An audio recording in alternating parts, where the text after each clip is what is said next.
Assalamualaikum warahmatullahi ta'ala wabarakatuh. Bertemu lagi dengan saya Syafiq Suhairi di dalam channel Piksu TV.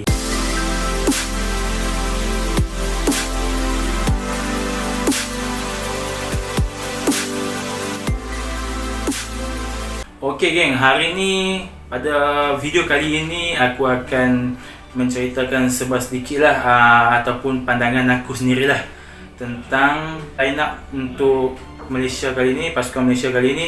Semalam pada tanggal 17 hari bulan 17 ke 18, aku tak sure, nanti aku tulis lah dekat video tu, aku akan letak tarikh.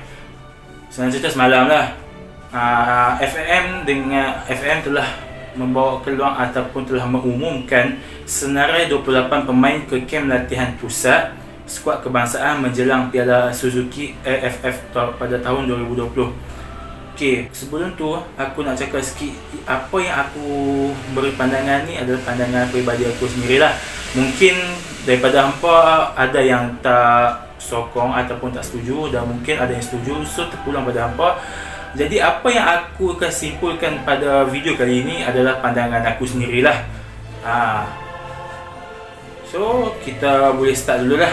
Okey, kita pergi ke line up dia.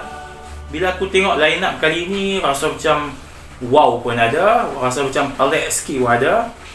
Okey, tak apalah, kita akan bincangkan satu persatu. Kita lihat pada penjaga gawang dulu. Penjaga gawang Tan Chee Ho telah memanggil Khairul Fahmi, lepas tu Azri Ghani dengan Khairul Azhan. Bagi aku penjaga gawang ni nak kata macam mana tak? Okey, kita sentuh Apek dulu lah, Khairul Fahmi. Khairul Fahmi ni kalau kata tengok pada performance dia pun nak kata cun sangat pun tak, nak kata tak cun pun tak. Dia macam pertengahan, dia 50-50. Okey, kita pergi ke next goalkeeper iaitu Azri Ghani. Azri Ghani ni bagi aku dia memang cemerlang lah. Azri Ghani ni jenis penjaga gawang yang terbaik lah bagi aku. Siapa yang tim mana yang boleh dapatkan dia untuk season depan ni memang terbaik lah. Lagipun dia pun sebagai penjaga gawang utama untuk skuad bawah 23 tahun yang hari tu main kat Monggol tu. So aku seronok lah Tan Chee Ho panggil dia. Dan penjaga gawang yang ketiga iaitu Khairul Azhan. Khairul Azhan ni bagi aku rasa muskil sikit lah. Sebab ialah bagi aku Khairul Azhan ni, yang ni aku tak tahu apa yang Tan Chee Ho minat sangat dekat dia sampai boleh dapat call up. Nak kata dia punya performance dia pun okey je. Cuma ya, dia tak banyak clean sheet, betul. Dalam liga tu kalau kata ada game dengan Selangor, mesti akan ada Selangor akan bolosnya. Aku pun tak sure, tapi tak boleh nak salahkan dia juga. Sebab itu pun kena tengok juga pada pertahanan. Kalau kata pertahanan dia buat lawak, memang Khairul Azhan akan barai. Kalau kata pertahanan jenis serius, Khairul Azhan memang perform lah. Tapi bagi aku better ambil lah Kalamullah ni, Kalamullah Al-Hafiz ni daripada PJ City. Sebab dia pun okey je. Aku rasa penjaga gawang kat Malaysia ni okey je. Bagi aku rasa tak ada hal sangat pun.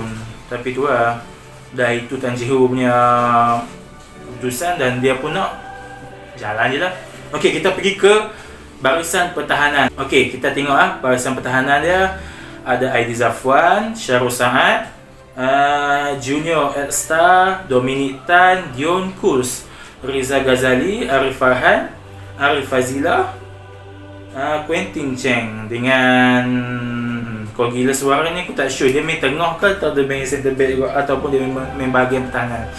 Okey, dekat bahagian pertahanan ni dia nak kata wow pun tak, nak kata macam mana tak, tapi dia memang agak pelik sikit lah. Sebab apa? Sebab satu, Tan Chee Ho tak panggil Matty Davis dengan Corbin Ong. Okey, mari kita uraikan satu-satu. Dia bagi center back dulu kita start pada center back. Center back aku rasa Tan Chee Ho mesti dia akan letak Aidi Zafwan sebagai kapten, confirmnya.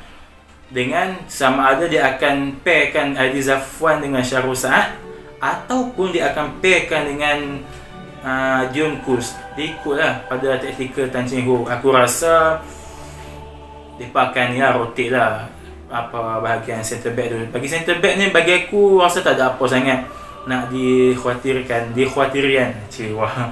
Okey, kita pergi ke right back lah. Right back pun tak ada lah nak kata teruk sangat, bukanlah nak kata teruk, tak ada lah nak kata emergency sangat. Sebab apa? Sebab kita ada Reza Ghazali. John Kuls pun memang asalnya daripada right back. Quentin Cheng yang perform dekat Penang, team favourite aku kan fan Penang kan, wah. Okay, team favourite aku. Dia pun boleh main belah kanan. 3 orang ni, Dion Cruz ada, Reza Ghazali ada, Quentin Cheng ada. So, dia tak payahlah nak risau sangat. Yang paling aku merisaukan sikit ni bahagian pertahanan kiri ataupun left back ni. Sebab tak ada, bukannya aku kata Arif Fazilah dengan Arif Fahani tak boleh main, boleh. Cumanya kita perlukan yang betul-betul, orang kata key player. Yang maksud kata memang dia ni jenis kaki kiri yang kau-kau punya lah. Macam contoh Kobe Ong ni patutnya boleh disenaraikan, tapi tak tahu kenapa Tan Chee Ho tak panggil dia, sama ada dia injured ke ataupun kelak tak bagi lepas. Aku tak sure lah, sebab mungkin mereka nak menang Piala Malaysia kan, aku tak sure. Okay, so kat sini di bahagian left back saja kita boleh tengok lah ada Arif Fazilah dengan Arif Farhan, dua-dua Arif ni lah. Tapi aku rasa mungkin Tan Chee Ho akan letak Arif Fazilah lagi lah. Sebab Arif Fazilah ni waktu hari tu friendly pun dia first E kan. Aku rasa Arif Farhan pun sama first E. Tapi aku rasa mungkin Tan Chee Ho akan letak Arif Fazilah lah, better. Okay, kita pergi bahagian tengah pula. Bahagian tengah ni memang banyak lah. Ada Pawi, Akhia, Sumareh, lepas tu siapa lagi? Badrul Bahtiar, Fayyad, Salim, Akram Mahinan, Kenny Palrash, Syahmi Safari, lupa tambah bahagian right back tadi. Ya Allah, lupa satu lagi. Okey, Mukhairi Ajmal kan? Mukhairi Ajmal bahagian midfield, dan Kogi Laswarin. Aku rasa Kogi ni bahagian midfield. Okey, bahagian midfield ni bagi aku okey, sebab dia tak ada lah semua tim daripada Belah Selatan. Kiranya bagi aku balance lah untuk bahagian tengah ni. Aku boleh jangkakan sama ada Tan Chee Ho dia akan meletakkan Badrul Bahtiar, Akram Mahinan, dengan satu lagi kemungkinan Kenny Palrash lah aku rasa. Sama ada ataupun untuk yang plan kedua, plan B, dia akan meletakkan Badrul Bahtiar, Akram Mahinan dengan Mukhairi Ajmal. Sebab kalau bagi aku better letak Mukhairi Ajmal lah. Sebab kalau kita tengok Mukhairi Ajmal punya performance dekat qualifying AFC Under 23 hari tu, okey je dia main.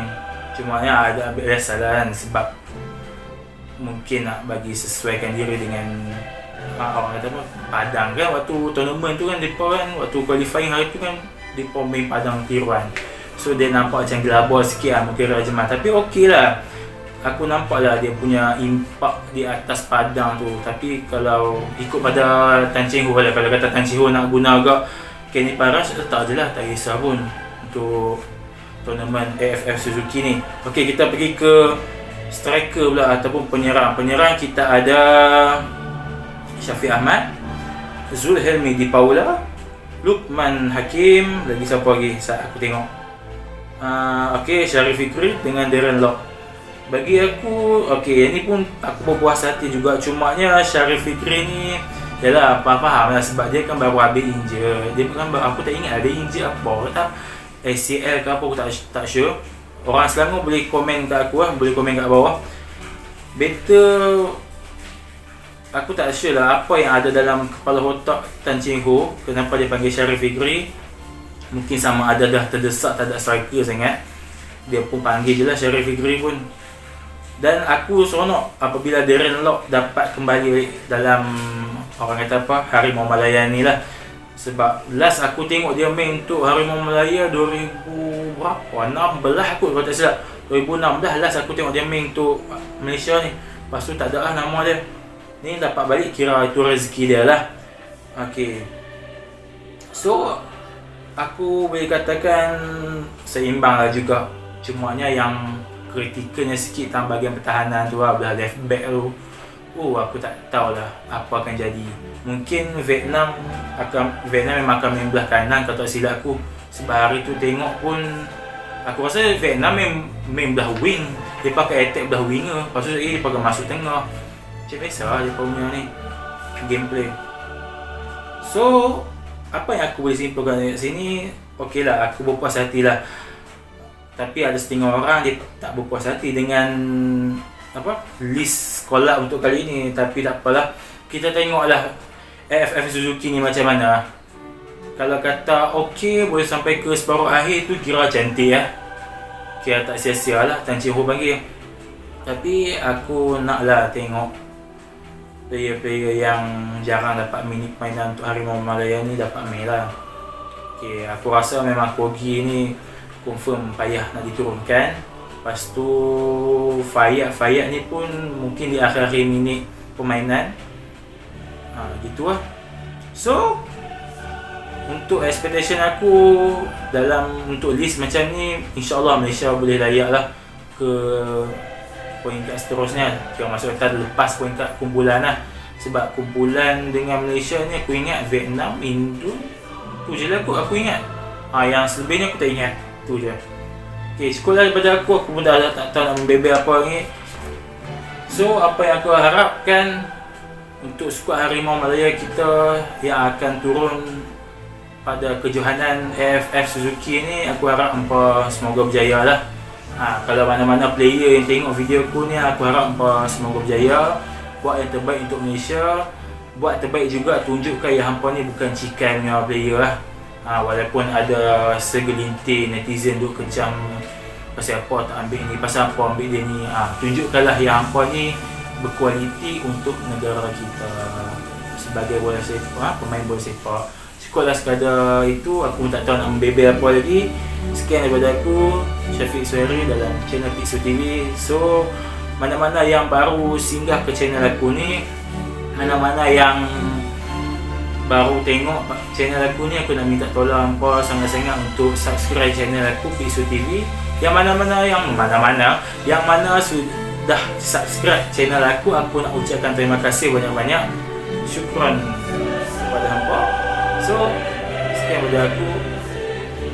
Assalamualaikum.